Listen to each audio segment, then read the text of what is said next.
नमस्कार दोस्तों, मैं हूं कोच बीएसआर। आप सभी का स्वागत है हमारे इस पावरफुल पॉडकास्ट में। और आज हमारे साथ एक खास मेहमान है। चर्चा होगी शेयर मार्केट के बारे में, चर्चा होगी कैसे रोज पैसा बना सकते हैं, कौन सी पावरफुल स्ट्रैटेजी है और कहां लोग फंसते हैं, कौन से ट्रैप जोन से आपको बाहर निकलना आना चाहिए। क्योंकि कई लोग 90 दिनों तक ट्रेडिंग करके निकल जाते हैं लॉस खा के मार्केट से बाहर, और उनसे अगर पूछा जाए कि आपने सब कुछ ट्राई किया, वो कहते हैं बिल्कुल सब कुछ ट्राई किया। लेकिन किसी ट्रेडिंग एक्सपर्ट से जो कि हर रोज अपने बिजनेस में प्रॉफिट बना रहे हैं और कई लोगों को सिखा रहे हैं, उनसे अगर पूछा जाए तो पता लगता है कि बहुत सारी चीजें उन्हें नहीं आती। पहली चीज, इस पॉडकास्ट को बहुत ध्यान से देखिए। अगर आप ट्रेडिंग एंथुजियास्ट हैं, शेयर मार्केट से पैसा कमाना चाहते हैं, और नोट्स बना लीजिए, क्योंकि आई एश्योर यू, जब से मैं अनिल जी से बात कर रहा हूं मेरी नॉलेज भी बढ़ती जा रही है और आज आपकी नॉलेज भी बहुत गुना बढ़ने वाली है। आइए दोस्तों, सभी लोग मिलकर स्वागत करते हैं अनिल हनेगावे जी का। नमस्कार अनिल जी, कैसे हैं आप? नमस्कार भूपेंद्र जी, सबसे पहले धन्यवाद।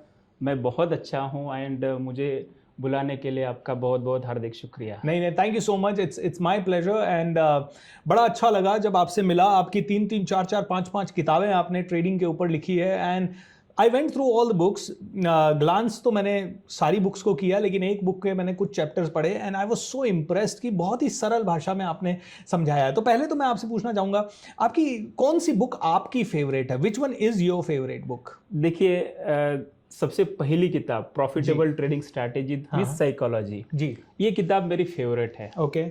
क्योंकि मेरे मेंटर ने कहा है कि ये 2021 में लिखी है मैंने, एंड इसका रिसर्च शुरू हुआ था 2018 में। राइट। जब से मैं ट्रेडिंग शुरू कर रहा था, ये किताब मान लीजिए मेरे नोट्स है। क्या बात है। तो शुरू में क्या होता था कि मैंने शुरुआत तो किया 50,000 से एंड उसको 1 लाख तक लेके गया था। करेक्ट। लेकिन कुछ ही दिनों में ट्रैप में फंसने के बाद वो 50,000 तो छोड़ दीजिए, ऊपर का 2 लाख मैंने लॉस कर दिया था। अच्छा। तब ये क्यों हो रहा है मेरे साथ, वो समझ में नहीं आ रहा था जी। तो सब मैंने नोट्स करके रखा। शुरू में इधर उधर रैंडम वीडियो देखता था, ऐसे यूट्यूब में वीडियो आया देख लिया या कहीं पे पढ़ लिया, वही स्ट्रैटेजी इस्तेमाल करता था। फिर लॉस कभी रुका नहीं जी। तब जाके मैं एक इंटरनेशनल मेंटर से मिला एंड उस टाइम मुझे पता चला कि पाइवोट पॉइंट एक कंसेप्ट होता है। एंड वहां से मेरा जो देखने का नजरिया है मार्केट को, वो चेंज हो गया। ओके। तो ये जो मैं सीखा हूं, मेरे मेंटर ने एक ही बोला है कि आपको जो आता है वो बांटो। बिल्कुल। जितना बांटोगे आपसे बढ़ेगा। I agree. तो इसी के लिए मैं 3 साल तक उसको नोट करता रहा। फाइनली एक दिन ऐसा आया कि उसको एक फॉर्मल वे से मैंने उसको पब्लिश कर दिया एंड आज तक वो बेस्ट सेलर है सर अपना। वाओ। दोस्तों, आप लोग भी ये ट्रेडिंग साइकोलॉजी किताब जरूर पढ़ें। अनिल जी, मैंने भी ये किताब देखी और इस किताब में एक बहुत ही प्यारा कॉन्सेप्ट आपने शेयर किया है, मतलब उसकी थ्योरी शेयर की है कि कहाँ पे ऑप्शन ट्रेडर्स फंसते हैं। क्योंकि कहीं ना कहीं ऑप्शन ट्रेडर क्या करता है कि बाय करता है, क्योंकि बाइंग में जल्दी पैसा बनता है, सेलिंग के लिए मोटा पैसा भी लगता है, और सेलिंग करना, सब लोग कहते हैं सेलिंग में 90% चांसेस है प्रॉफिट बनाने के, लेकिन सेलिंग में भी कई लोग लॉस खा के आ जाते हैं। तो फंसता कहाँ है ये ऑप्शन ट्रेडर, और ये क्यों पैसा नहीं बना पाता? जबकि मैं आपका P&L सेंसिबल पे देख रहा था और मैं देख रहा था किसी दिन आपने 1.25 लाख बनाया, किसी में दिन 1 लाख बनाया, किसी दिन 2 लाख बनाया, किसी दिन 50,000 बनाया। हार्डली मैंने आपका जब देखा कि करीब 100 दिनों 200 दिनों का ट्रेड जब मैंने आपका देखा, तो उसमें मेरे को हार्डली कोई 10-15 दिन छोटे मोटे लॉसेस के दिखे, वो भी 1,900 रुपए, 3,000 रुपए, 2,000 रुपए। एंड आई एम श्योर कि आप सेंसिबल में जो करते हैं उसके अलावा भी अलग से ट्रेडिंग काफ़ी सारी करते होंगे। तो आपके इतने सारे दिन प्रॉफिट में कैसे जाते हैं?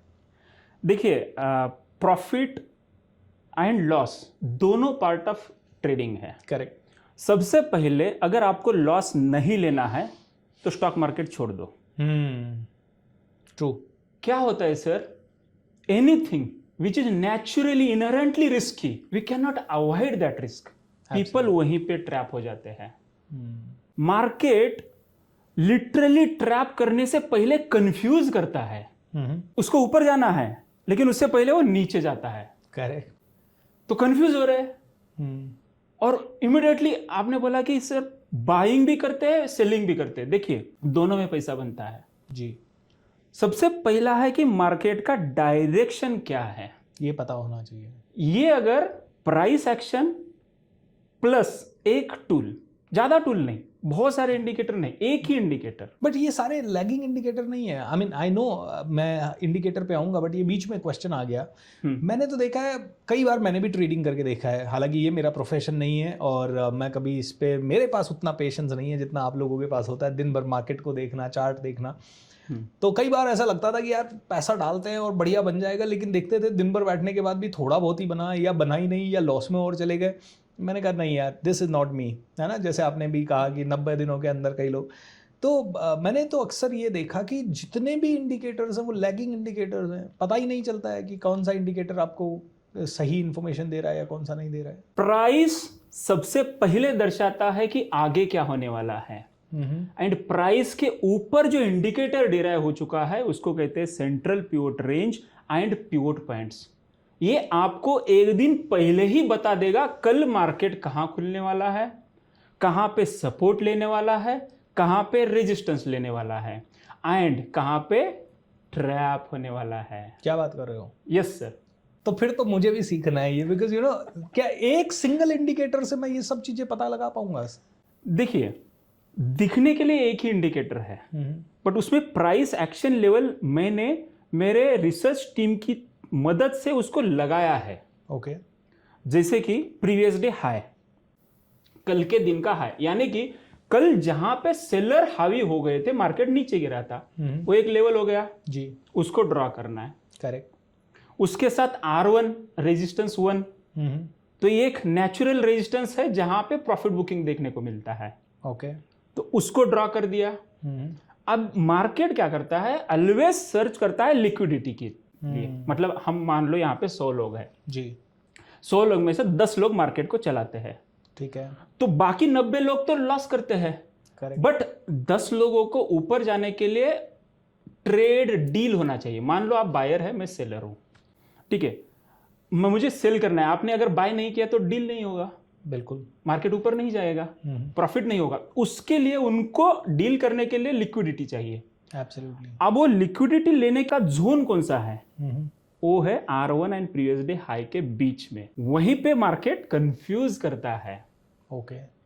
कंफ्यूज करने के बाद कॉन्फिडेंस कम होता है, और यही इमोशन सबकॉन्शियस दिमाग में बैठता है। पिछला लॉस अगले दिन याद आता है। People forget everything and they remember emotions. Correct. तो वो इमोशंस के रूप में वो आता है, बिहेवियर चेंज हो जाता है, एंड ये बिहेवियर चेंज होने से आदमी गलत डिसीजन लेता है एंड बड़े लॉस लेता है, छोटे प्रॉफिट लेता है। क्या बात है। तो आपने जैसे बोला कि हम जो रेगुलर प्रोफेशनल ट्रेडर है वो कैसे भी इसको बैलेंस कर पाते हैं। देखिए भाई, मैं भी आपके जैसा ही हूं जी। शुरू में ऐसे ट्रायल एंड एरर किया, बट मैं ये कह सकता हूं जो मैं स्ट्रैटेजी सिस्टम डेवलप किया हूं, अगर आप भी इस्तेमाल करेंगे या कोई तीसरा पर्सन भी इस्तेमाल करेगा, हमारे व्यूअर्स इस्तेमाल करेंगे, उनको भी सेम रिजल्ट मिलेगा। एब्सोल्युटली। क्योंकि ऑब्वियसली ये है कि जो भी सिस्टम्स होते हैं, अगर कोई भी सिस्टम है, इवन चाय बनाने का सिस्टम, अगर दुनिया के फेमस चाय वाले का हमने फॉलो किया तो हम भी वैसी चाय बना सकते हैं। ये सारी चीज़ें दोस्तों हम लोग इवन चार्ट पे भी देखेंगे, क्योंकि अभी शुरुआत है इस पॉडकास्ट की जहां हम थोड़ा सा थ्योरी में बात कर रहे हैं, एंड हो सकता है आप में से कई लोगों को थ्योरी थोड़ा सा ऊपर से जाए। एग्जैक्टली अनिल जी क्या कहना चाह रहे हैं वो जब चार्ट पे आप हमसे अभी समझेंगे थोड़ी देर में, तो आपको और ज़्यादा क्लियर होगा।